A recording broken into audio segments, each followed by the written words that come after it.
Setiap hari Minggu, aku mengajak anakku berenang bersama, sementara suamiku pergi ke tempat gym olahraga. Tapi suatu hari putriku berbisik padaku, "Ibu, sebenarnya ayah tidak pernah olahraga." Aku kaget. Lalu di hari Minggu berikutnya, aku memutuskan diam-diam mengikuti suamiku. Dan apa yang kutemukan membuatku syok tak menyangka. Ternyata dia... Sebelum ceritanya dimulai, silahkan tulis di kolom komentar dari daerah mana saja teman-teman yang menonton cerita ini. Jangan lupa like dan subscribe agar channel ini bisa semakin berkembang dan bisa mempersembahkan cerita yang lebih menarik lagi. Pagi itu, mentari hari Minggu menyelinap malu-malu di balik gorden abu-abu kamar utama. Di rumah bergaya minimalis itu, segalanya tampak seperti pajangan toko furniture. Rapi, estetik, dan tanpa celah. Arum baru saja menyelesaikan ritual paginya, menyiapkan jus hijau untuk suaminya dan sarapan oatmeal untuk Tisha. Baginya keteraturan adalah bahasa cinta. Ia merasa bangga memiliki Adrian, seorang konsultan manajemen yang tidak hanya sukses secara karir, tapi juga sangat disiplin menjaga kebugaran tubuhnya. "Mas, ini jusnya. Jangan lupa tas gym kamu sudah aku siapkan di dekat pintu," ucap Arum lembut sambil mencium tangan suaminya yang sudah rapi dengan setelan jersey bermerek. Adrian tersenyum, tipe senyum yang selalu berhasil menenangkan kegelisahan Arum selama 7 tahun pernikahan mereka. "Terima kasih sayang, hari ini aku mungkin agak lama. Jadwal personal trainerku bilang hari ini fokus ke heavy lifting, mungkin jam 3 sore baru sampai rumah." Rutinitas itu sudah berjalan selama 3 tahun terakhir. Setiap minggu, Arum membawa Tisha ke klub renang, sementara Adrian membenamkan diri dalam keringat di pusat kebugaran elit di pusat kota. Sebuah pembagian waktu yang adil, pikir Arum. Ia selalu memuji disiplin suaminya di depan teman-temannya. Adrian itu tipe yang menghargai kesehatan sebagai investasi, katanya bangga. Namun kejutan besar seringkali datang dari bibir yang paling kecil. Saat itu, di ruang ganti kolam renang setelah sesi latihan selesai, Tisha sedang duduk diam sambil menunggu Arum mengeringkan rambutnya. Suasana cukup bising dengan suara tawa anak-anak lain, namun Tisha justru tampak melamun. "Sayang, kenapa? Kamu capek?" tanya Arum heran melihat putrinya yang biasanya cerewet, kini mendadak pendiam. Tisha menatap pantulan wajah Arum di cermin besar yang beruap. "Ibu, Tisha mau tanya sesuatu, tapi ibu jangan marah ya." "Tanya apa nak? Ibu nggak akan marah." Tisha memainkan ujung handuknya, lalu berbisik dengan nada yang sangat serius untuk anak seusianya. "Sebenarnya ayah itu beneran olahraga ya bu? Kok ayah nggak pernah bau seperti ibu kalau habis zumba?" Arum tertawa kecil, menganggap itu hanya kepolosan anak kecil. "Ya beda dong sayang, ayah olahraganya di tempat ber-AC, terus ayah kan langsung mandi di sana sebelum pulang." Tisha menggeleng tegas, matanya yang bulat menatap Arum lurus. "Bukan itu bu, waktu minggu lalu ibu belanja ke pasar dan ayah bilang mau ajak Tisha beli mainan, kita nggak ke toko mainan, kita ke rumah besar yang banyak pohonnya. Ayah minta Tisha tunggu di mobil sambil main tab, tapi Tisha kebelet pipi, jadi Tisha masuk ke dalam." Jantung Arum seolah melewatkan 1 detak. Lalu, di dalam sana ada tante cantik, wanginya enak sekali, wangi roti manis, wangi vanila. Tante itu baik, dia kasih Tisha kue. Tapi yang aneh, ayah nggak pakai baju olahraga di dalam rumah itu. Ayah pakai kemeja biru yang ibu belikan waktu ulang tahun ayah. Ayah juga ketawa-ketawa terus sama tante itu. Beda sama ayah kalau di rumah yang sering baca koran saja. Dunia Arum mendadak senyap. Suara tawa anak-anak di luar ruang ganti seolah menjauh digantikan dengan denging tajam di telinganya. Ia memegang bahu Tisha, berusaha menstabilkan nafasnya yang mulai memburu. "Tisha sayang, kamu ingat di mana rumah itu?" Tisha mengangguk pelan. "Dekat taman yang ada patung kuda besar bu. Ayah bilang jangan kasih tahu ibu karena itu kejutan. Tapi Tisha bingung, kok kejutannya lama sekali nggak dikasih-kasih?" Arum memeluk Tisha erat. Ia tidak ingin putrinya melihat kilatan petir yang mendadak muncul di matanya. Di dalam pelukan itu, Arum menyadari bahwa selama ini ia telah menari di atas panggung sandiwara yang disutradarai dengan sangat rapi oleh suaminya. Kebanggaan yang selama ini ia agungkan tentang suami sehat dan disiplin, hancur seketika, menyisakan reruntuhan harga diri yang perih. Sepanjang perjalanan pulang, Arum hanya terdiam. Ia menyetir dengan tangan yang bergetar hebat di atas kemudi. Di sampingnya, Tisha sudah tertidur lelap, tidak menyadari bahwa kata-katanya baru saja meruntuhkan fondasi rumah tangga mereka. Sesampainya di rumah, Adrian belum pulang. Arum langsung menuju ruang cuci. Ia mencari tas olahraga Adrian yang dibawa minggu lalu. Untungnya ia belum sempat mencucinya karena asisten rumah tangga mereka sedang pulang kampung. Ia membuka tas itu dengan tangan yang dingin. Benar saja, kaos lari, celana pendek, dan handuk di dalamnya kering kerontang. Tidak ada aroma keringat yang khas, tidak ada kelembapan. Saat ia mendekatkan kaos itu ke hidungnya, ia mencium sesuatu yang asing.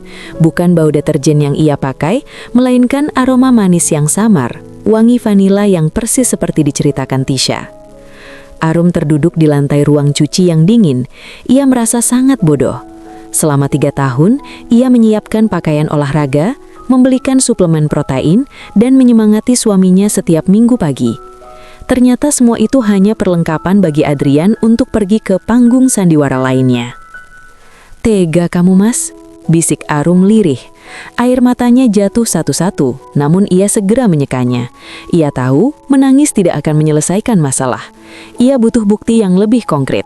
Jika ia melabrak sekarang, Adrian, si pakar komunikasi itu, pasti akan mencari sejuta alasan untuk memutarbalikkan fakta. Arum bangkit. Ia mengambil ponselnya dan menghubungi seorang sahabat lamanya, seorang pengacara handal. Ia tidak ingin bertindak gegabah. Ia butuh strategi. Minggu berikutnya tidak. Arum menjalankan rencananya. Sejak Sabtu malam, ia sudah menyiapkan mentalnya. Pagi itu, ia sengaja tetap berbaring di tempat tidur saat Adrian bersiap-siap. "Sayang, kamu nggak bangun? Ini sudah jam 7, tanya Adrian sambil merapikan tas olahraganya. Arum memijat keningnya, berakting seolah sedang pusing berat. "Mas, kepalaku berputar sekali. Mungkin aku migrain. Sepertinya hari ini aku nggak bisa antar Tisha renang. Boleh minta tolong titip Tisha di rumah mama kamu sebentar?" Adrian tampak terkejut. Ada kilatan kegelisahan di matanya yang tertangkap oleh Arum.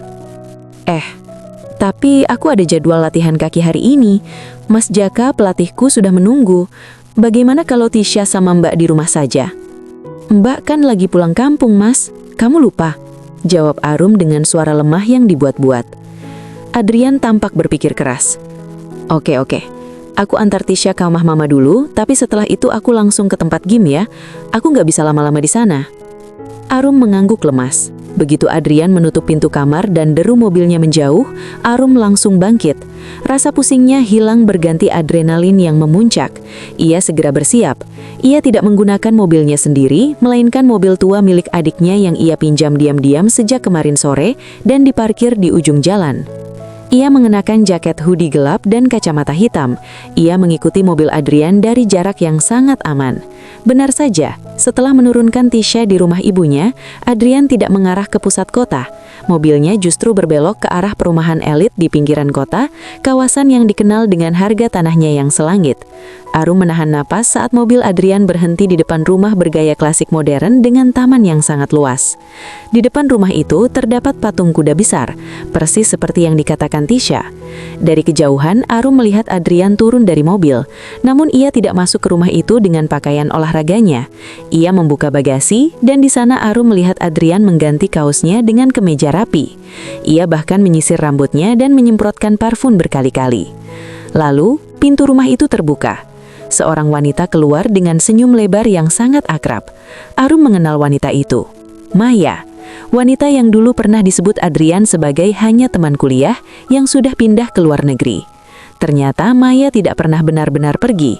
Arum mencengkram setir mobil Adrian dengan sangat kuat hingga kuku-kukunya memutih. Rasa sakitnya kali ini berbeda. Ini bukan hanya tentang pengkhianatan fisik, tapi tentang pengkhianatan waktu dan percayaan yang telah dibangun selama bertahun-tahun. Arum masih terpaku di dalam mobil tua milik adiknya. Napasnya memburu, sementara matanya tak lepas dari pemandangan di depan sana. Adrian dan Maya tampak begitu akrab, sebuah keakraban yang hanya bisa terbangun dari hubungan yang sudah terjalin sangat lama. Maya terlihat mengenakan terusan santai namun elegan. Tangannya tanpa ragu menyentuh lengan Adrian saat mereka berjalan masuk ke dalam rumah. Arum mengambil ponselnya, tangannya gemetar hebat. Ia mengambil beberapa foto dan merekam video singkat sebagai bukti. Ia tahu, dalam hukum atau sekadar konfrontasi pribadi, bukti visual adalah segalanya. Namun hatinya terasa seperti diremas setiap kali kamera ponselnya menangkap senyum Adrian yang begitu lepas. Senyum yang jarang ia lihat di rumah dalam beberapa bulan terakhir dengan alasan kelelahan karena pekerjaan. "Jadi ini alasan kamu selalu pulang sore dengan wajah segar dan aroma parfum yang kuat," bisik Arum pada dirinya sendiri. Rasa sesak di dadanya hampir membuatnya sulit bernapas. Arum tidak langsung melabrak. Ia adalah wanita yang terstruktur. Ia menghidupkan mesin mobil dan perlahan meninggalkan area perumahan elit itu sebelum ada satpam yang mencurigainya. Ia tidak pulang ke rumah. Ia mengarahkan mobilnya ke sebuah kafe kecil yang sepi di sudut kota. Tempat ia berjanji akan bertemu dengan sahabatnya, pengacara bernama Rendra. Di kafe itu, Arum menceritakan segalanya. Rendra mendengarkan dengan seksama sambil mencatat poin-poin penting. "Arum, ini bukan sekadar perselingkuhan biasa," ujar Rendra setelah melihat foto-foto di ponsel Arum. Rumah di kawasan itu harganya tidak ada yang di bawah 5 miliar. Dan dari cara mereka berinteraksi, ini tampak seperti rumah tangga kedua. Kita harus melacak aliran dana Adrian. Seorang konsultan manajemen mungkin punya gaji besar, tapi membiayai 2 rumah tangga dengan gaya hidup seperti itu pasti meninggalkan jejak. Arum teringat sesuatu. Selama 2 tahun terakhir, Adrian selalu mengeluh bahwa bonus tahunannya dipotong karena performa perusahaan yang menurun. Adrian juga pernah meminta Arum untuk menggadaikan beberapa sertifikat tanah warisan orang tua Arum dengan alasan untuk modal investasi bisnis properti temannya. "Rendra, tolong periksa rekening bersama kami dan juga rekening pribadi yang pernah dia gunakan untuk investasi itu. Aku punya akses ke beberapa laporan perbankannya yang dikirim ke email rumah," ujar Arum dengan tatapan yang mulai mendingin. Kesedihannya kini mulai dilapisi oleh amarah yang terukur. Malam harinya, Arum pulang ke rumah sebelum Adrian sampai. Ia bersikap seolah-olah migrainnya sudah mendingan. Saat Adrian masuk ke rumah pada pukul 5 sore, ia tampak luar biasa ceria. Ia membawa sekotak martabak manis kesukaan Tisha dan sebuah buket bunga kecil untuk Arum. "Gimana sayang, sudah enakan?" tanya Adrian sambil mengecup kening Arum. Arum merasakan rasa mual yang mendalam saat bibir Adrian menyentuh kulitnya. Ia membayangkan bibir itu baru saja bercanda tawa dengan Maya beberapa jam yang lalu. Namun Arum adalah aktris yang hebat. Ia tersenyum tipis. "Sudah agak mendingan, Mas. Gimana latihannya tadi? Capek?" "Luar biasa capek. Tadi fokus ke latihan kaki dan punggung. Rasanya semua ototku mau copot," jawab Adrian sambil meregangkan tubuhnya, berlagak seolah-olah dia benar-benar baru saja mengangkat beban ratusan kilogram. "Aku mandi dulu ya, keringatnya sudah lengket banget." Arum hanya mengangguk. Ia melihat Adrian masuk ke kamar mandi dengan langkah ringan, bersenandung kecil. Ia segera mendekati tas olahraga yang dilemparkan Adrian di atas kursi. Ia membukanya. Seperti minggu-minggu sebelumnya, handuk di dalamnya masih terlipat rapi dan kering. Namun kali ini, Arum menemukan sesuatu yang lebih menarik. Di saku kecil bagian dalam tas, terselip sebuah struk pembayaran dari sebuah toko perhiasan ternama di mal pusat kota. Arum membacanya dengan cepat.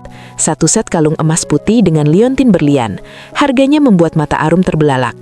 45 juta rupiah. Tanggal transaksinya adalah kemarin sore, saat Adrian bilang dia sedang ada rapat mendadak dengan klien. Arum segera memotret struk itu dan mengembalikannya ke tempat semula. Ia menarik napas panjang, menenangkan jantungnya yang berdegup kencang. Ia harus tetap tenang. Drama ini baru saja dimulai. Keesokan harinya, Arum mulai melakukan gerilya digital. Saat Adrian sedang bekerja, Arum masuk ke ruang kerja suaminya di rumah. Ia tahu kata sandi laptop Adrian, sesuatu yang selama ini tidak pernah ia otak-atik karena ia sangat menghargai privasi. Namun sekarang, privasi adalah kemewahan yang tidak layak didapatkan oleh seorang pengkhianat. Di dalam laptop itu, Arum menemukan folder yang tersembunyi jauh di dalam subfolder pekerjaan. Folder itu diberi nama Proyek Kuda Putih. Isinya bukan dokumen konsultasi, melainkan kumpulan foto rumah di perumahan elit tersebut, bukti pembayaran pajak bumi dan bangunan atas nama Maya, dan yang paling menyakitkan, foto-foto USG. Arum menutup mulutnya agar tidak berteriak. Maya sedang hamil, dan dari tanggal yang tertera di sana, usia kandungannya sudah memasuki bulan ke-7. "Jadi ini alasan kamu minta aku menggadaikan tanah warisanku," bisik Arum dengan air mata yang mengalir tanpa suara. "Untuk membangun istana bagi anak kamu dengan wanita lain." Rasa sakit itu kini berubah menjadi kebencian yang murni. Arum menyadari bahwa Adrian bukan hanya berselingkuh. Dia merampok masa depan Tisha dan menguras harta yang menjadi hak keluarga mereka. Arum segera menyalin semua data itu ke dalam flash disk. Saat itulah, ia mendengar suara mobil Adrian memasuki garasi. Ia terkejut. Biasanya Adrian tidak pulang secepat ini. Dengan gerakan kilat, Arum mematikan laptop, merapikan kursi dan keluar dari ruang kerja tepat saat Adrian membuka pintu depan. "Loh mas, kok sudah pulang?" tanya Arum, berusaha menormalkan suaranya. Adrian tampak sedikit gugup, wajahnya terlihat gelisah. "Iya sayang, ada dokumen yang ketinggalan. Aku harus segera kembali ke kantor karena ada rapat penting jam 2. Adrian langsung menuju ruang kerjanya. Arum berdiri di luar, memegang dadanya yang berdegup kencang. Apakah Adrian curiga? Apakah dia tahu Arum baru saja membongkar rahasianya? Beberapa menit kemudian, Adrian keluar dengan terburu-buru sambil memegang sebuah map. Ia tampak tidak menyadari ada yang berbeda. Namun sebelum dia pergi, dia berhenti sejenak dan menatap Arum. "Arum, kamu oke? Wajah kamu pucat sekali," ujar Adrian sambil mengelus pipi Arum. "Hanya sisa migrain kemarin, Mas," jawab Arum datar. "Istirahat ya, jangan terlalu capek urus rumah," pesan Adrian sebelum kembali masuk ke mobilnya. Begitu mobil itu hilang dari pandangan, Arum langsung menghubungi Rendra. "Rendra, aku punya semua buktinya. Dia memakai uangku untuk membiayai kehamilan selingkuhannya dan membeli rumah mewah. Aku ingin dia hancur sesempurna mungkin. Aku tidak ingin hanya cerai. Aku ingin dia merasakan apa itu kehilangan segalanya." Rendra terdiam di seberang telepon.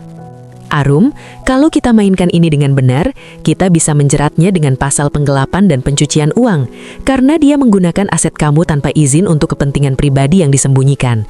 Tapi kamu harus bersabar, kita butuh satu bukti pamungkas lagi, pengakuan dari pihak ketiga, atau momen di mana dia tidak bisa mengelak lagi." Arum menatap Tisha yang sedang asyik bermain boneka di ruang tengah. Ia berjanji dalam hati tidak akan membiarkan air mata putrinya jatuh karena kemiskinan atau rasa malu akibat perbuatan ayahnya. "Minggu depan," ujar Arum tegas. "Minggu depan, saat dia pergi olahraga lagi, aku akan memberinya kejutan yang tidak akan pernah dia lupakan seumur hidupnya."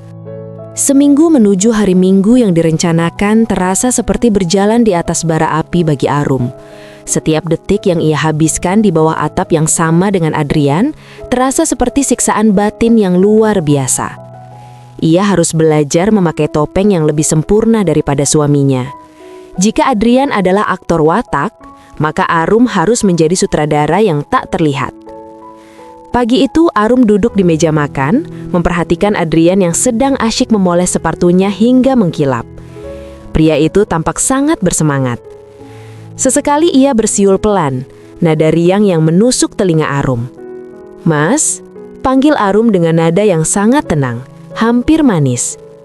Adrian mendongak, tersenyum lebar. "Iya sayang, kemarin aku bicara dengan pihak bank. Mereka bilang ada sedikit masalah dengan angsuran pinjaman yang menggunakan sertifikat tanah warisanku itu. Katanya ada beberapa dokumen yang butuh tanda tangan basah kamu sebagai penjamin tambahan, karena bisnis properti yang kamu bilang itu dianggap beresiko tinggi oleh mereka." Gerakan tangan Adrian pada sepatunya terhenti sejenak. Ada kilatan kewaspadaan di matanya yang hanya muncul selama sepersekian detik sebelum kembali digantikan oleh ketenangan palsu. "Oh ya, bukannya semua sudah beres bulan lalu? Kok mereka minta tanda tangan lagi?" Arum menyesap tehnya. Matanya menatap Adrian tanpa berkedip. "Entahlah mas, mungkin karena jumlahnya cukup besar. Aku bilang pada mereka kalau kamu sangat sibuk, tapi mereka bersikeras. Katanya kalau tidak ditandatangani minggu ini, limit kreditnya akan dibekukan, dan kita harus mengembalikan dana yang sudah terpakai dalam waktu 30 hari. Adrian tampak sedikit panik. Arum tahu betul, uang dari pinjaman itu sudah habis ia gunakan untuk membayar cicilan rumah Maya dan biaya persalinan yang akan segera tiba. Adrian tidak punya uang tunai sebanyak itu sekarang. Oke, kirim saja dokumennya ke kantor atau bawa ke rumah sore ini. Aku akan tanda tangani," ujar Adrian cepat, berusaha menutupi kegugupannya. "Sudah aku siapkan di ruang kerja, Mas. Nanti malam sebelum tidur kamu cek saja ya," balas Arum sambil tersenyum misterius. Adrian tidak tahu bahwa dokumen yang disiapkan Arum di dalam map biru itu telah dimodifikasi oleh Rendra. Di antara lembaran dokumen perbankan yang asli, terselip sebuah surat pengakuan utang pribadi dan pengalihan hak asuh aset perusahaan konsultan milik Adrian jika terjadi pelanggaran hukum atau pengkhianatan dalam pernikahan yang merugikan secara finansial. Itu adalah surat kematian bagi karier dan kekayaan Adrian, dikemas dalam bahasa hukum yang sangat teknis dan membosankan, yang Aruh yakin tidak akan dibaca secara detail oleh Adrian yang sedang terburu-buru. Sore harinya saat mentari mulai tenggelam, Adrian pulang dengan wajah lelah yang dibuat-buat. Ia langsung menuju ruang kerja. Arum mengamati dari balik pintu yang sedikit terbuka. Ia melihat Adrian membuka map itu, membolak-balik halamannya dengan cepat. Persis seperti dugaan Arum, Adrian hanya fokus pada angka-angka dan kolom tanda tangan. Dengan coretan pena yang tegas, Adrian menandatangani seluruh dokumen tersebut, termasuk lembaran jebakan yang akan menghancurkannya. "Sudah beres, sayang?" seru Adrian dari ruang kerja. "Semoga investasi properti kita segera membuahkan hasil ya." Arum mengekalkan tangannya di balik daster yang ia kenakan. "Bukan investasi kita, Adrian, tapi investasi kamu untuk Maya yang akan menjadi milikku sepenuhnya," batinnya perih. Malam itu Arum menyiapkan makan malam yang sangat istimewa. Ia memasak masakan favorit Adrian, daging bumbu rendang dan sayur lodeh yang gurih. Suasana meja makan malam itu terasa sangat paradoks. Di satu sisi, ada kehangatan palsu dari percakapan Adrian tentang rencananya minggu depan, dan di sisi lain, ada kebencian yang mengkristal di hati Arum. "Tisha, besok mau renang sama ibu?" tanya Adrian sambil mengusap kepala putrinya. Tisha menatap ayahnya dengan pandangan polos yang membuat Adrian sedikit salah tingkah. "Besok ayah olahraga lagi?" Iya nak, ayah harus sehat supaya bisa cari uang banyak buat Tisha, jawab Adrian tanpa beban dosa. "Tisha suka wangi vanila ya?" celetuk Tisha tiba-tiba. Suasana meja makan mendadak senyap. Adrian tersedak kuah lodehnya. Ia terbatuk-batuk hingga wajahnya memerah. Arum dengan tenang menyodorkan segelas air putih. "Pelan-pelan, Mas. Kenapa kaget begitu? Tisha cuma bilang suka wangi vanila," ujar Arum sambil menepuk-nepuk punggung Adrian. Adrian meneguk airnya sampai habis. Matanya melilik Tisha dengan waspada. Iya, wangi vanila memang enak. Tisha mau beli es krim vanila besok?" "Enggak ya, Tisha cuma ingat wangi tante yang kasih kue tempo hari," jawab Tisha jujur. Arum bisa melihat butiran keringat mulai muncul di dahi Adrian, meskipun AC di ruang makan menyala cukup dingin. Adrian mencoba tertawa, suara tawa yang terdengar sangat hambar dan dipaksakan. "Tante siapa? Mungkin teman ibu di kolam renang ya? Sudah, ayo habiskan makannya Tisha." Setelah makan malam, Adrian langsung masuk ke kamar dengan alasan harus menyelesaikan laporan kantor. Arum tahu itu hanya alibi untuk menghubungi Maya dan memastikan segalanya aman. Arum duduk di ruang tamu, mematikan semua lampu dan membiarkan dirinya tenggelam dalam kegelapan. Ia teringat masa-masa awal pernikahan mereka. Adrian dulu adalah pria yang sangat sederhana, pria yang berjanji akan menjaganya dari air mata. Bagaimana mungkin waktu bisa mengubah seseorang menjadi monster yang begitu licin? Keesokan paginya, Sabtu pagi, Arum mengunjungi Rendra di kantornya. "Semua sudah ditandatangani, Rendra," ujar Arum sambil meletakkan map biru itu di atas meja. Rendra memeriksa setiap lembarannya dengan teliti, lalu tersenyum puas. "Ini sempurna, Arum. Dengan tanda tangan ini, dia sudah mengakui secara tidak langsung bahwa aliran dana yang keluar dari rekening kalian adalah utang pribadi yang harus dikembalikan. Jika dia tidak bisa bayar, dan kita tahu dia tidak punya uang karena semua sudah jadi bangunan di rumah Maya, maka aset perusahaan dan kepemilikan rumah itu bisa kita sita secara sah. Aku ingin konfrontasi dilakukan besok, hari Minggu," kata Arum tegas. "Kamu sudah siap mental? Ini akan sangat berantakan," Rendra memperingatkan. "Aku sudah mati rasa, Rendra. Yang tersisa hanya keinginan untuk memberikan keadilan bagi diriku dan Tisha. Aku ingin dia melihat dunia yang dia bangun dengan kebohongan itu runtuh di depan matanya sendiri, tepat di hari yang dia gunakan untuk menipuku selama 3 tahun ini." Rendra mengangguk. "Baik, aku sudah mengatur dengan tim detektif swasta dan 2 orang petugas dari firma hukumku untuk mendampingi kita. Kita akan bertemu di lokasi yang Tisha ceritakan itu pada pukul 10 pagi. Arum keluar dari kantor Rendra dengan perasaan yang aneh. Ada rasa lega, namun juga ada lubang besar di hatinya. Ia tahu, setelah besok, hidupnya tidak akan pernah sama lagi. Ia akan menjadi janda. Tisha akan menjadi anak dari keluarga yang pecah. Tapi ia juga tahu, hidup dalam kebenaran yang pahit jauh lebih baik daripada hidup dalam kebahagiaan yang dibangun di atas tumpukan bangkai kebohongan. Sabtu malam itu, Arum menatap Adrian yang sudah tidur pulas di sampingnya. Pria itu tampak begitu tenang, seolah-olah tidak ada beban dosa sedikit pun yang menggelayuti pundaknya. Arum bertanya-tanya, apakah Adrian pernah sekalipun merasa bersalah saat mencium keningnya sepulang dari rumah Maya? Ataukah hati Adrian sudah benar-benar mati rasa? Ia mengulurkan tangannya, hampir menyentuh pipi Adrian, namun ia menariknya kembali dengan cepat. Rasa jijik itu lebih kuat daripada sisa-sisa cinta yang mungkin masih ada. "Selamat tidur, Mas," bisik Arum dalam kegelapan. "Nikmati tidur terakhir kamu di rumah ini, karena besok kamu akan terbangun dalam mimpi buruk yang paling nyata." Arum memejamkan matanya, namun pikirannya terus berputar menyusun kata-kata yang akan ia ucapkan besok. Ia harus tetap tenang. Ia tidak boleh terlihat lemah. Ia harus menjadi Arum yang baru, wanita yang tidak lagi bisa dihancurkan oleh janji-janji manis seorang Adrian.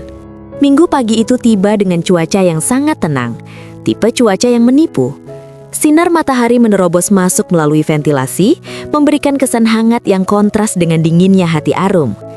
Arum bangun lebih awal, jauh sebelum alarm berbunyi. Ia menatap cermin di kamar mandi selama beberapa menit, memastikan bahwa tidak ada guratan kesedihan yang tersisa di wajahnya. Hari ini, ia bukan seorang istri yang dikhianati, ia adalah eksekutor kebenaran. Adrian bangun pukul 7, seperti biasa. Ia melakukan peregangan, lalu mencium pipi Arum yang sedang pura-pura asyik memilih baju. "Pagi sayang, hari ini cerah sekali ya. Cocok buat latihan outdoor, atau mungkin aku akan tambah durasi di treadmill," ujar Adrian dengan nada riang yang sudah sangat dihafal Arum. "Iya mas, cerah sekali. Hari yang sangat bagus untuk menyelesaikan semua yang tertunda," jawab Arum dengan makna ganda yang tidak ditangkap oleh suaminya. Arum menyiapkan tas olahraga Adrian dengan sangat teliti. Ia memastikan botol minumnya terisi penuh, handuknya terlipat rapi, dan semua perlengkapannya lengkap. Saat ia menyerahkan tas itu di depan pintu, Adrian merangkulnya sebentar. "Jangan terlalu capek ya. Kalau migrain kamu kambuh lagi, langsung istirahat. Tisha buat aku jemput sore nanti setelah dari game," kata Adrian.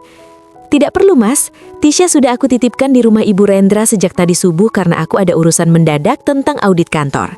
Nanti sore aku yang jemput," bohong Arum dengan lancar. Adrian tampak sedikit terkejut, namun segera mengangguk. "Oh, oke, ya sudah, aku berangkat dulu ya." Arum berdiri di teras menatap mobil Adrian yang perlahan menghilang di tikungan komplek. Begitu mobil itu tak lagi terlihat, Arum segera masuk dan mengambil ponselnya. Ia mengirim satu pesan singkat kepada Rendra. "Dia sudah bergerak, kita bertemu di titik koordinat yang disepakati." Arum tidak ingin terburu-buru. Ia mengenakan kemeja putih yang dipadukan dengan celana kain hitam dan blazer berwarna gelap. Ia ingin terlihat formal, kuat, dan berwibawa. Ia bukan lagi Arum yang mengenakan daster berbau bawang. Ia adalah wanita yang siap mengambil kembali martabatnya. Perjalanan menuju perumahan elit di pinggiran kota itu memakan waktu sekitar 45 menit. Arum menyetir dengan sangat tenang. Ia memutar musik klasik untuk menjaga detak jantungnya agar tidak berdegup terlalu kencang. Ia tahu ketenangan adalah kunci kemenangan hari ini. Sesampainya di dekat gerbang perumahan tersebut, Arum memarkir mobilnya di balik sebuah ruko yang belum beroperasi.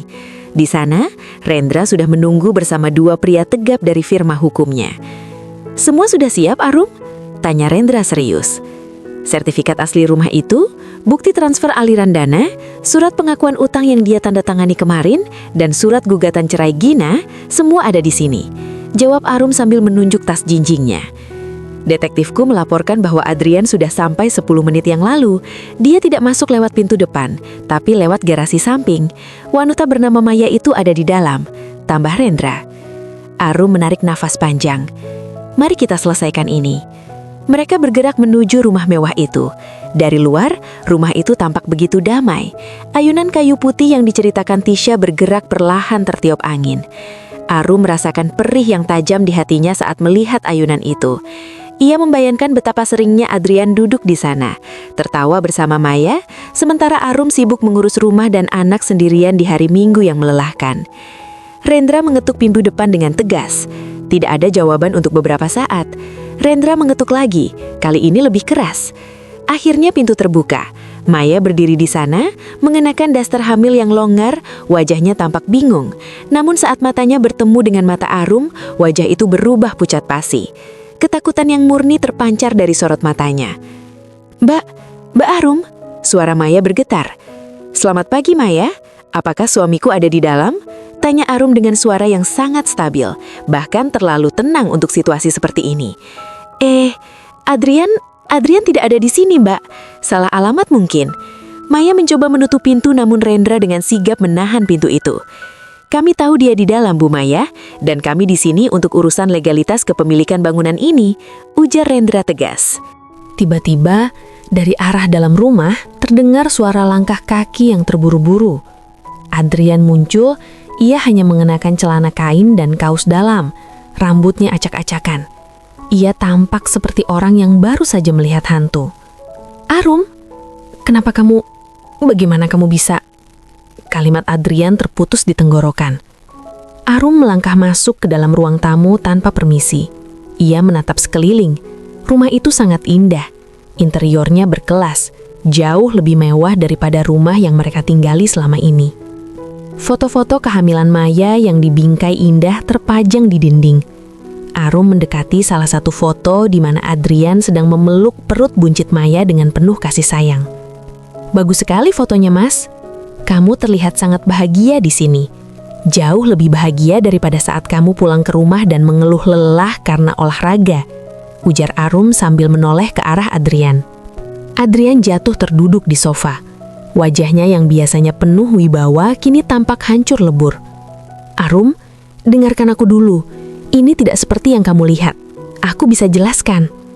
Jelaskan apa, Mas? Jelaskan tentang uang warisan tanah ibuku yang kamu habiskan untuk membeli marmer lantai ini. Atau jelaskan tentang bonus tahunan yang kamu bilang dipotong kantor, tapi ternyata mengalir ke rekening perhiasan Maya. Tanya Arum dengan nada yang tetap rendah, namun tajam seperti silet. Maya mulai menangis sesenggukan di sudut ruangan. Adrian bilang kamu sudah mau cerai dengannya. Dia bilang kalian sudah tidak ada hubungan lagi. Arum tertawa kecil. Tawa yang terdengar sangat getir. Oh, jadi itu naskah yang dia berikan padamu. Adrian memang aktor yang sangat handal, Maya. Sayangnya, dia lupa bahwa setiap pertunjukan pasti akan mencapai adegan terakhir. Rendra melangkah maju dan meletakkan setumpuk dokumen di meja kopi di depan Adrian. Pak Adrian, klien saya, Ibu Arum telah membeli hak atas properti ini dari pengembang melalui perusahaan cangkangnya karena Anda menunggak cicilan selama 3 bulan terakhir menggunakan dana perusahaan yang Anda manipulasi. Secara hukum, mulai jam 10 pagi tadi, rumah ini adalah milik Ibu Arum sepenuhnya. Adrian gemetar hebat saat membaca dokumen-dokumen itu. Ia menatap surat pengakuan utang yang ia tanda tangani kemarin malam.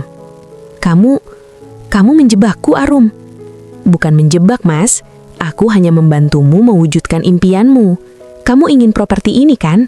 Nah, sekarang aku yang mengelolanya. Dan karena kamu telah menyalahgunakan dana perusahaan dan aset keluarga tanpa izin, aku sudah melaporkan ini sebagai penggelapan dana ke pihak berwajib. Di luar rumah, suara sirine mobil polisi mulai terdengar mendekat. Arum sudah mengatur segalanya dengan rapi. Ia tidak ingin konfrontasi ini berakhir hanya dengan makian. Ia ingin keadilan hukum. Adrian menatap Arum dengan tatapan memohon. Ia mencoba berlutut di kaki Arum. Arum, tolong, jangan lakukan ini. Pikirkan Tisha. Apa kata Tisha kalau ayahnya dipenjara? Arum menarik kakinya menghindari sentuhan Adrian, seolah pria itu adalah wabah penyakit. Tisha adalah orang yang memberitahuku tentang kebohonganmu, Mas. Dia jauh lebih cerdas dan jujur daripada kamu. Dia akan jauh lebih bangga memiliki ibu yang kuat daripada ayah yang hidup dalam kubangan debu kebohongan. Pintu depan terbuka dan 2 orang petugas polisi masuk. Mereka mendekati Adrian. Maya menjerit histeris, memegang perutnya yang besar. Arum berdiri tegak, menatap suaminya yang kini sedang diborgol. Rasa sesak di dadanya perlahan terangkat. digantikan oleh ruang kosong yang luas. Ia merasa bebas. "Selamat hari Minggu, Mas Adrian. Selamat menikmati latihan berat yang sesungguhnya di tempat yang baru," ujar Arum dingin. Adrian dibawa keluar menuju mobil polisi di bawah tatapan penasaran para tetangga elit yang keluar dari rumah mereka. Maya terjatuh di lantai, menangis meraung-raung karena nasibnya yang kini terkantung-kantung. Arum menatap Maya sejenak, lalu mengeluarkan amplop lagi. "Ini kartu namaku. Kosongkan rumah ini dalam 24 jam. Jika kamu butuh bantuan medis untuk bayimu, aku akan bantu lewat yayasan sosialku. Tapi jangan harap kamu bisa tinggal di sini 1 detik pun setelah besok." Arum berbalik, berjalan keluar rumah dengan kepala tegak. Rendra mengikutinya dari belakang. Di halaman, Arum berhenti sejenak dan menatap ayunan kayu putih itu sekali lagi. Ia mengambil nafas dalam-dalam, menghirup udara yang kini terasa jauh lebih bersih. Matahari masih bersinar terik, namun bagi Arum, ini adalah awal dari fajar yang baru. Suara pintu mobil polisi yang dibanting keras seolah menjadi bunyi penutup bagi babak kehidupan Arum yang penuh kepalsuan. Ia berdiri di trotoar, menatap aspal yang mengkilap tertimpa panas matahari, sementara mobil patroli yang membawa Adrian perlahan menjauh, meninggalkan kepulan debu tipis di udara. Rendra menghampirinya, wajahnya tampak lega namun tetap waspada. "Arum, kamu oke? Kamu pucat sekali." Arum hanya mengangguk pelan. Ia tidak ingin bicara. Kata-kata seolah tersangkut di tenggorokannya yang kering. Ia melirik ke arah rumah besar di hadapannya. Dari dalam, masih terdengar tangis Maya yang sesenggukan, suara yang kini tidak lagi memicu rasa iba, melainkan hanya rasa lelah yang luar biasa di hati Arum. "Kita harus segera ke kantor polisi untuk memberikan keterangan awal, lalu ke rumah ibumu untuk menjemput Tisha," ujar Rendra mengingatkan. Arum menarik nafas panjang, berusaha mengumpulkan sisa-sisa kekuatannya. "Berikan aku waktu 5 menit, Rendra. Aku hanya ingin menghirup udara ini sebentar saja." Selama 5 menit itu, Arum berdiri mematung. Ia teringat bagaimana Adrian selalu pulang dengan wajah sumringah setiap minggu sore, menceritakan betapa beratnya latihan bebannya, betapa pegal otot-ototnya.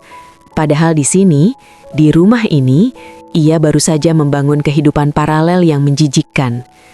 Kebohongan yang dilakukan dengan begitu santai, begitu terstruktur, hingga Arum merasa bahwa pria yang ia nikahi selama 7 tahun itu adalah orang asing yang mengenakan topeng suaminya.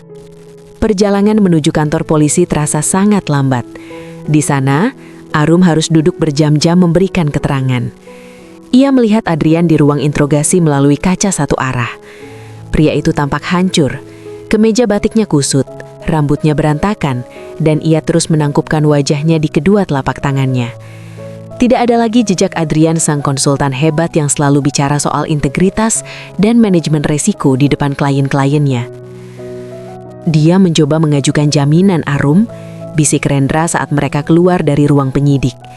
Tapi dengan bukti penggelapan dana perusahaan yang sudah kita serahkan, serta fakta bahwa dia mencoba memindah tangankan aset tanpa persetujuan pemegang saham, yaitu kamu, polisi kemungkinan besar akan menahannya untuk penyidikan lebih lanjut. "Biarkan saja," jawab Arum datar. "Aku tidak akan mencabut laporan itu." Tugas terberat Arum hari itu bukanlah menghadapi polisi atau melihat kehancuran suaminya, melainkan menghadapi Tisha. Saat Arum sampai di rumah ibunya, ia melihat Tisha sedang duduk di teras, bermain dengan kucing kesayangannya. Begitu melihat Arum, bocah kecil itu langsung berlari dan memeluk kaki ibunya. "Ibu, kok lama sekali? Ayah mana?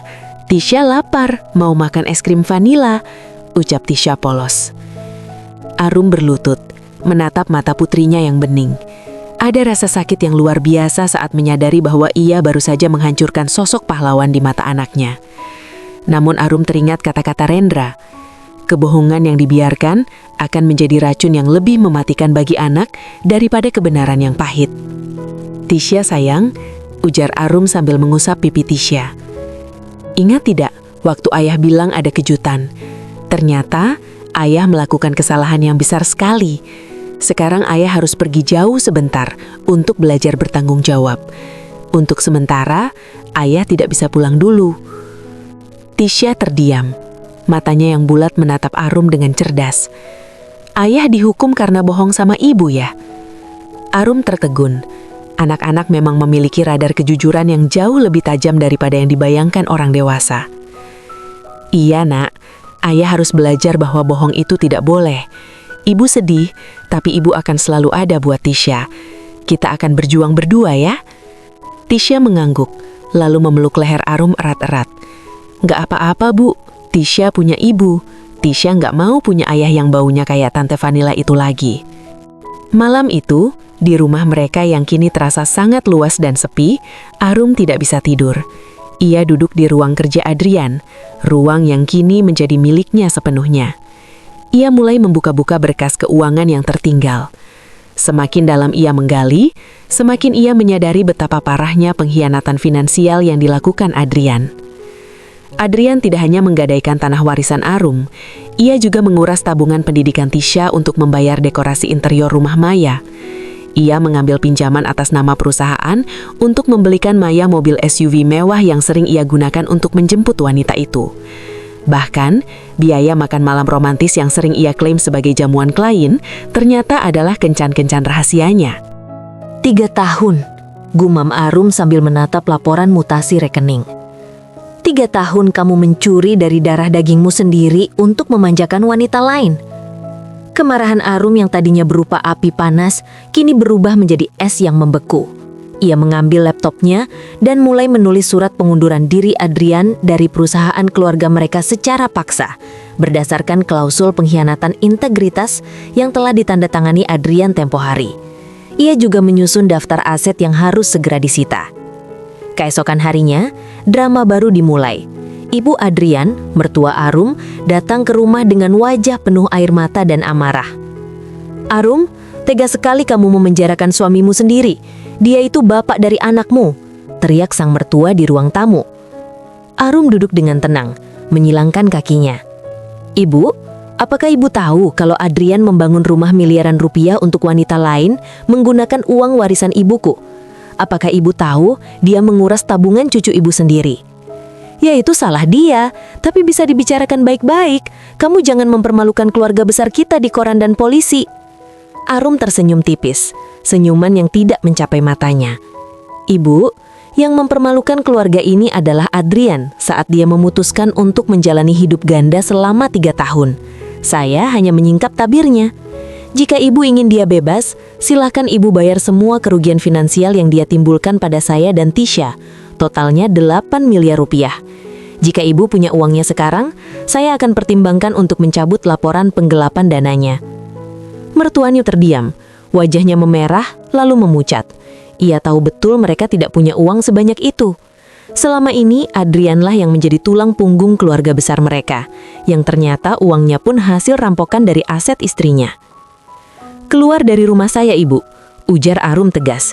"Dan jangan pernah bawa nama Tisha untuk membela kejahatan Adrian, karena Tisha adalah korban pertama dari keserakahan bapaknya." Setelah mertuanya pergi, Arum merasa sebuah beban besar terangkat dari pundaknya. Ia menyadari bahwa selama ini, ia tidak hanya dikhianati oleh suaminya, tapi juga oleh lingkungan yang menuntutnya untuk selalu bersabar dan menutup aib demi nama baik, meskipun hatinya sudah hancur berkeping-keping. Sore itu Arum mendapat telepon dari Rendra. "Arum, Maya menghubungiku. Dia bilang dia mengalami kontraksi karena stres. Dia memohon agar kamu tidak mengusirnya hari ini." Arum terdiam sejenak. Bagian kemanusiaannya terusik, namun bagian logikanya memperingatkan. "Kirimkan ambulans dari RS ibu dan anak ke sana. Pastikan dia ditangani secara medis. Bayar biaya rumah sakitnya untuk 3 hari ke depan menggunakan uang deposito yang tersisa di rekening Adrian. Tapi setelah dia keluar dari RS, rumah itu harus segera dikosongkan dan digembok. Aku akan mengubahnya menjadi aset perusahaan untuk dijual." "Kamu sangat adil, Arum," komentar Rendra. "Bukan adil, Rendra. Aku hanya tidak ingin menjadi monster seperti Adrian, tapi aku juga tidak akan menjadi orang bodoh lagi." Arum menutup teleponnya. Ia berjalan menuju jendela, menatap taman depan rumahnya yang mulai ditumbuhi rumput liar karena tidak terurus beberapa hari ini. Ia mengambil gunting rumput. Ia akan merapikan taman ini. Ia akan merapikan hidupnya. Satu ranting kering pada satu waktu.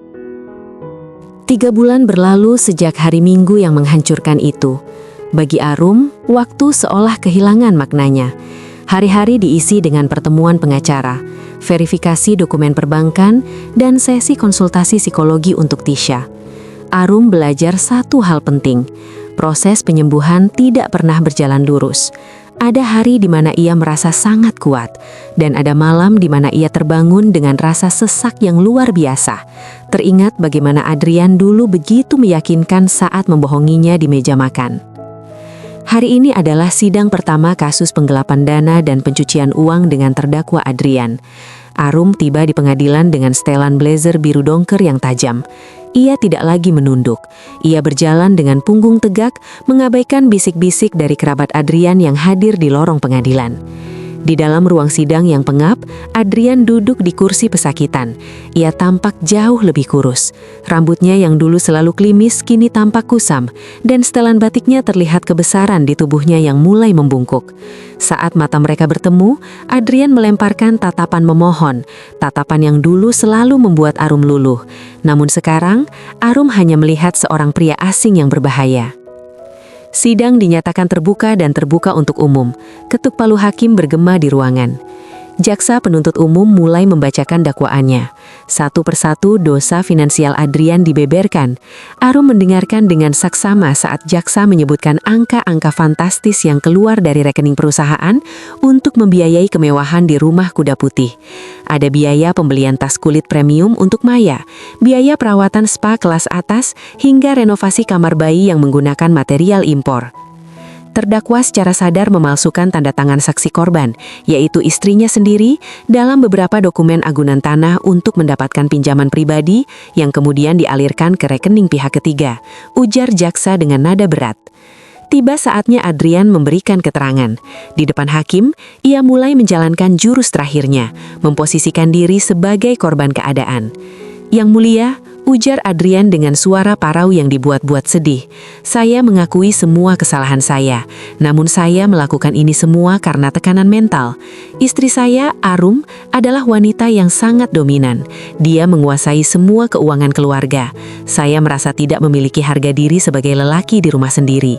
Saya mencari pelarian karena saya butuh dihargai. Saya butuh merasa menjadi kepala keluarga kembali. Beberapa anggota keluarga Adrian di bangku penonton mulai terisak, seolah membenarkan narasi suami yang tertekan tersebut.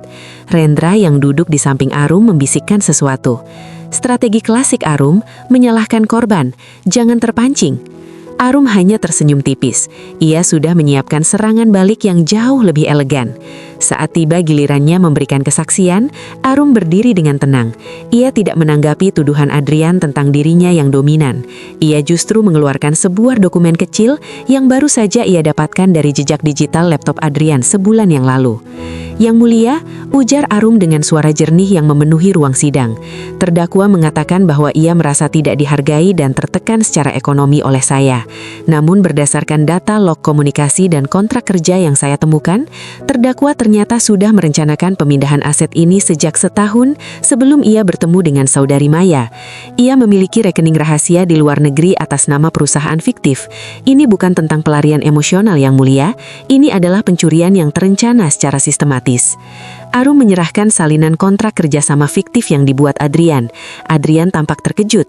Ia tidak menyangka Arum bisa menemukan data yang sudah ia hapus secara permanen dari hard drive. Ia lupa bahwa Arum juga memiliki latar belakang di bidang manajemen data sebelum memutuskan menjadi ibu rumah tangga penuh waktu. Terdakwa Adrian, tanya hakim ketua dengan nada tajam. Apakah benar Anda sudah menyiapkan perusahaan fiktif ini sejak 4 tahun lalu?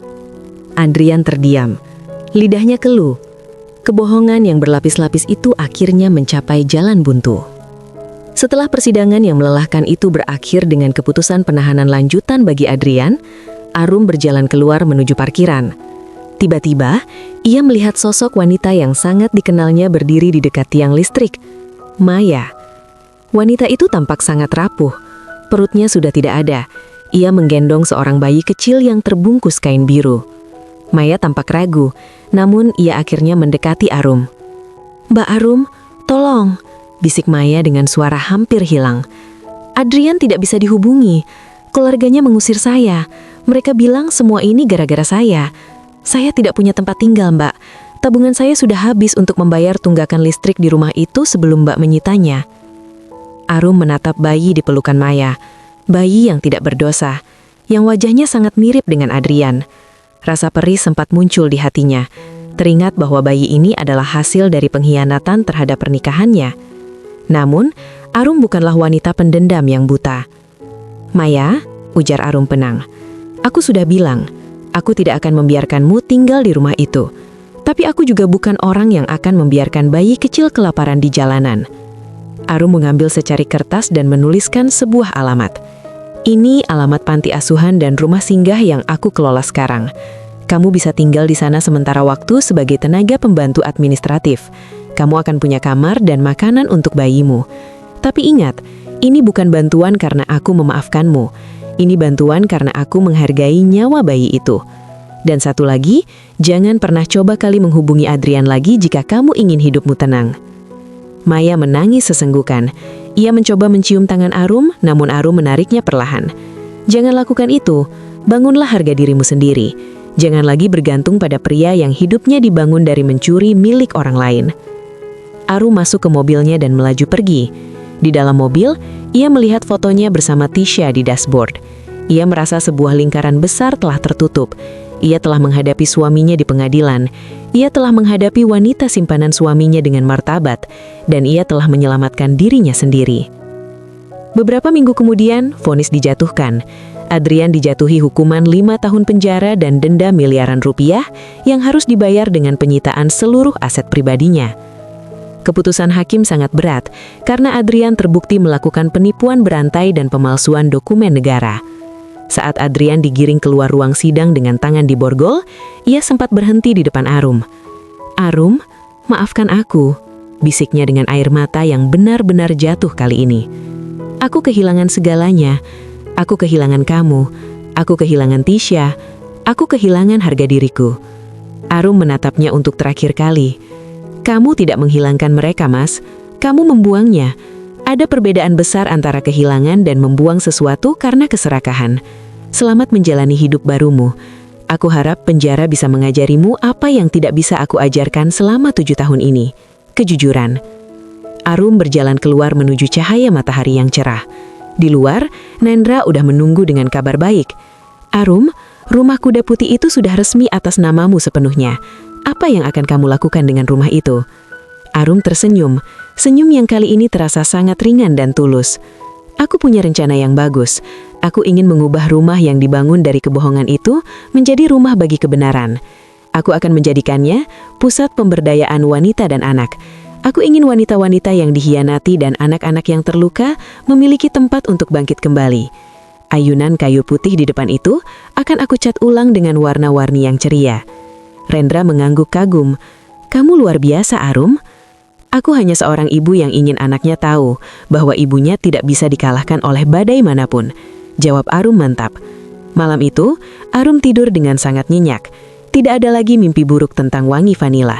Yang ada hanyalah mimpi tentang masa depan Tisha yang cerah, di mana kejujuran menjadi fondasi utama rumah mereka yang baru. Sebuah rumah yang mungkin lebih kecil, namun dindingnya terbuat dari integritas yang tak akan pernah bisa runtuh.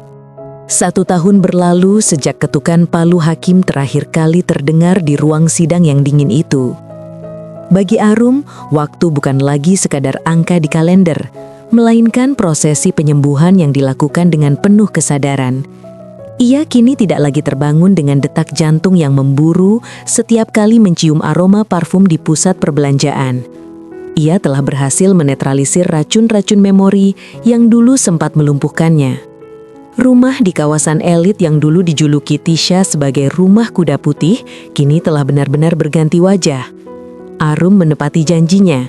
Rumah yang dibangun di atas fondasi pengkhianatan itu telah ia wakafkan sebagian fungsinya menjadi Arum Foundation, pusat pemulihan dan pemberdayaan. Dinding-dindingnya kini tak lagi dihiasi foto-foto kehamilan Maya yang penuh kepalsuan, melainkan lukisan-lukisan penuh warna hasil karya anak-anak korban konflik rumah tangga. Pagi itu, Arum berdiri di balkon lantai 2, menatap halaman depan. Ayunan kayu putih yang dulu menjadi saksi kemesraan Adrian dan Maya, kini telah dicat ulang dengan motif bunga matahari yang ceria. Di sana, Tisha sedang duduk bersama seorang anak laki-laki kecil, putra Maya yang kini sudah bisa berjalan tertatih. Ironi kehidupan memang seringkali lebih nyata daripada fiksi. Maya yang dulu hampir kehilangan arar setelah terusir dari istana pasirnya, kini bekerja sebagai salah satu pengurus logistik di yayasan milik Arum. Ia telah berubah menjadi wanita yang pendiam, namun sangat berdedikasi.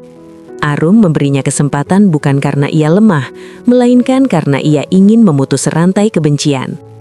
Ia tidak ingin putra Adrian dari wanita lain itu tumbuh dengan rasa dendam atau kemiskinan yang bisa memicu lingkaran kejahatan baru.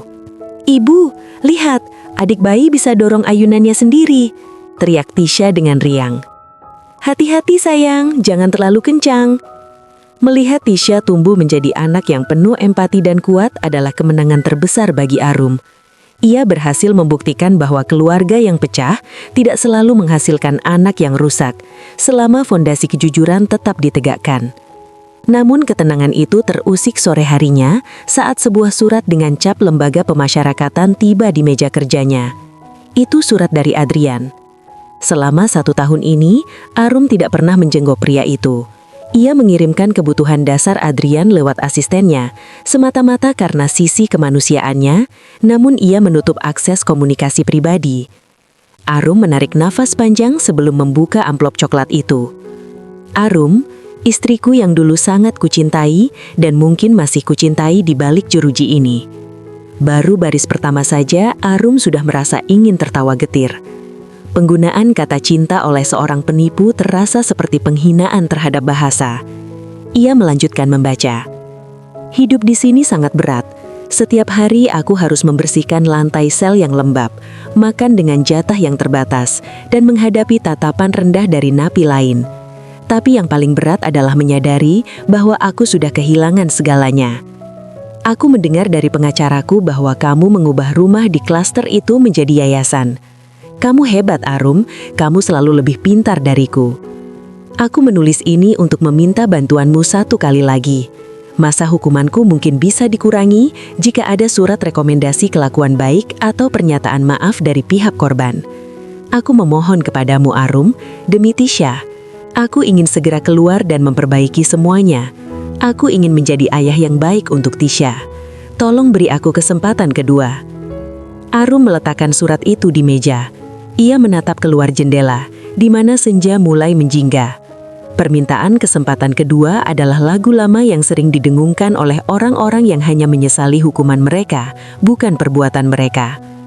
Arum mengambil selembar kertas kosong. Ia tahu ia harus membalas ini, bukan untuk Adrian, tapi untuk menutup bab ini selamanya dalam benaknya. "Adrian," tulis Arum dengan tulisan hati yang sangat stabil. Kesempatan kedua adalah sesuatu yang kita berikan pada diri sendiri setiap pagi saat kita terbangun. Kamu sudah mendapatkannya setiap hari selama 3 tahun, saat aku masih percaya padamu. Tapi kamu memilih untuk membuangnya demi kepuasan sesaat. Tentang rekomendasi pengurangan hukuman, aku tidak akan memberikannya. Bukan karena aku benci, tapi karena aku ingin kamu menyelesaikan proses belajarmu. Penjara bukan hanya tentang dinding batu, tapi tentang refleksi. Jika aku mempermudah jalanmu keluar, aku tidak akan pernah mengerti beratnya tanggung jawab atas sebuah kebohongan. Tisha baik-baik saja, dia sudah tahu semuanya. Dia bangga pada ibunya, dan dia mendoakan ayahnya agar menjadi orang jujur suatu hari nanti. Fokuslah pada dirimu sendiri di sana. Jangan lagi menggunakan nama Tisha untuk kepentingan pribadimu. Itu adalah bentuk manipulasi terakhir yang tidak akan mempan lagi padaku." Arum melipat surat itu dan memasukkannya ke dalam amplop. Ia merasa sangat tenang. Tidak ada gejolak amarah saat menulisnya. Hanya ada ketegasan seorang wanita yang sudah tahu persis nilainya sendiri. Keesokan harinya, Arum kedatangan tamu yang tak terduga di yayasan. Rendra muncul dengan buket bunga lili putih di tangannya. "Selamat 1 tahun Arum Foundation," ujar Rendra dengan senyum hangat. "Terima kasih Rendra, tanpa bantuan hukummu, tempat ini mungkin masih menjadi monumen pengkhianatan," jawab Arum sambil menerima bunga itu. Mereka berjalan berkeliling di taman yang asri. Rendra menatap Arum dengan pandangan yang berbeda dari tahun lalu. Ada kekaguman yang lebih dalam dan mungkin sesuatu yang lebih dari sekedar persahabatan profesional. Arum, kamu sudah melakukan pekerjaan yang luar biasa di sini. Banyak wanita yang terinspirasi oleh ceritamu. Kamu tahu, kamu tidak harus melakukan semuanya sendirian selamanya, ujar Rendra hati-hati. Arum berhenti melangkah. Ia menatap kolam ikan kecil di tengah taman. Aku tahu, Rendra, tapi untuk saat ini aku sedang sangat menikmati kemandirianku. Aku ingin memastikan bahwa jika suatu saat aku mengizinkan seseorang masuk lagi ke dalam hidupku, itu bukan karena aku butuh diselamatkan, tapi karena aku ingin berbagi kebahagiaan yang sudah aku bangun sendiri. Rendra mengangguk paham. Aku akan menunggu sampai saat itu tiba, berapa lama pun itu. Arum tersenyum manis. Ia merasa sangat beruntung dikelilingi oleh orang-orang yang menghargai prosesnya. Malam itu, Arum mengajak Tisha makan malam di luar. Mereka pergi ke restoran favorit Tisha. Di sela-sela makan, Tisha tiba-tiba bertanya, "Ibu, kalau nanti ayah pulang dari sekolah baik, apakah kita akan tinggal bareng lagi?" Arum meletakkan sendoknya, menatap putrinya dengan penuh kejujuran. "Tidak, sayang. Ayah akan punya rumahnya sendiri, dan kita punya rumah kita sendiri. Tapi Tisha tetap bisa sayang sama ayah, dan ibu akan pastikan Tisha bisa bertemu ayah sesekali. Tapi untuk tinggal bersama, pintu itu sudah tertutup, dan ibu sudah membangun pintu baru yang lebih indah untuk kita." Tisha mengangguk, tampak lega. "Bagus deh. Tisha lebih suka ibu yang sekarang, ibu yang sering tertawa dan gak pernah nangis diam-diam di dapur lagi." Kalimat itu menyentak Arum. Ternyata selama ini, Tisha tahu segalanya. Anak-anak adalah perekam paling ulung dari kesedihan orang tua mereka. Arum memeluk Tisha erat-erat di tengah restoran itu, bersyukur bahwa badai telah benar-benar berlalu dan meninggalkan pelangi yang sangat indah. Hidup memang tidak pernah kembali seperti semula, tapi hidup bisa menjadi jauh lebih baik dari sebelumnya. Arum belajar bahwa setiap hari Minggu kini bukan lagi tentang ketakutan akan kebohongan, melainkan tentang perayaan akan kejujuran. 3 tahun setelah peristiwa tersebut, matahari Minggu pagi bersinar dengan keemasan yang sempurna. Di halaman belakang rumah Arum, suasana tampak sangat ramai. Arum Foundation sedang mengadakan acara ulang tahun yayasan yang ketiga. Puluhan wanita dan anak-anak berkumpul, berbagi cerita, tertawa, dan saling menguatkan. Arum berdiri di atas podium kecil. Ia mengenakan terusan sutra berwarna pastel yang elegan. Rambutnya disanggul rapi, memperlihatkan wajahnya yang kini tampak jauh lebih muda daripada saat ia masih terbelenggu dalam pernikahan yang beracun. Kejujuran mungkin terasa menyakitkan saat pertama kali diungkapkan, ujar Arum di depan mikrofon, suaranya mantap dan penuh wibawa. Tapi ia adalah satu-satunya alat yang bisa membebaskan kita. Kepada para wanita di sini, ingatlah satu hal. Nilai diri kalian tidak ditentukan oleh pengabdian yang buta, melainkan oleh keberanian untuk berdiri di atas kebenaran. Setelah pidatonya selesai, seorang wanita muda mendekati Arum dengan mata berkaca-kaca. "Terima kasih, Mbak Arum. Cerita Mbak menyelamatkan saya dari depresi saat suami saya pergi meninggalkan saya dengan hutang. Mbak membuktikan bahwa kita bisa bangkit." Arum memeluk wanita itu. "Kamu pasti bisa. Jangan lihat seberapa dalam kamu jatuh, tapi lihatlah seberapa tinggi kamu bisa melompat setelah menyentuh dasar." Di sudut taman, Maya tampak sedang membantu membagikan bingkisan makanan. Ia sesekali melihat ke arah Arum dengan tatapan penuh rasa syukur dan hormat. Meskipun luka masa lalu tidak mungkin hilang sepenuhnya, mereka telah belajar untuk hidup berdampingan dengan damai. Putra Maya, yang kini sudah berusia 4 tahun, berlari ke arah Tisha. Dan Tisha dengan tulus mengandeng tangan adik tirinya itu menuju meja makanan. Pemandangan itu adalah bukti bahwa kedewasaan jiwa bisa melampaui ego manusia. Arum telah berhasil menciptakan dunia kecil di mana pengkhianatan tidak dibalas dengan pengkhianatan, melainkan dengan transformasi sosial yang nyata. Sore harinya setelah acara selesai, Arum duduk sendirian di ayunan kayu matahari miliknya. Ia memegang sebuah medali kecil bertuliskan Ibu Terbaik Dunia yang dibuat Tisha dari kertas karton dan pita merah. Ia teringat Adrian, Bulan depan, masa hukuman Adrian akan berakhir karena beberapa remisi yang ia dapatkan.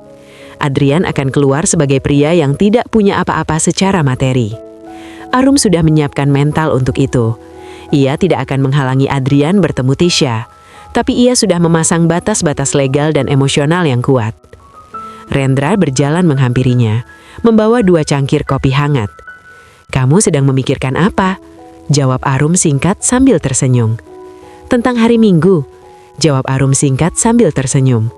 "Dulu hari Minggu adalah hari yang paling aku benci sekaligus aku takuti. Tapi sekarang hari Minggu adalah hari di mana aku merasa paling hidup." Rendra duduk di sampingnya. "Hidup memang lucu ya.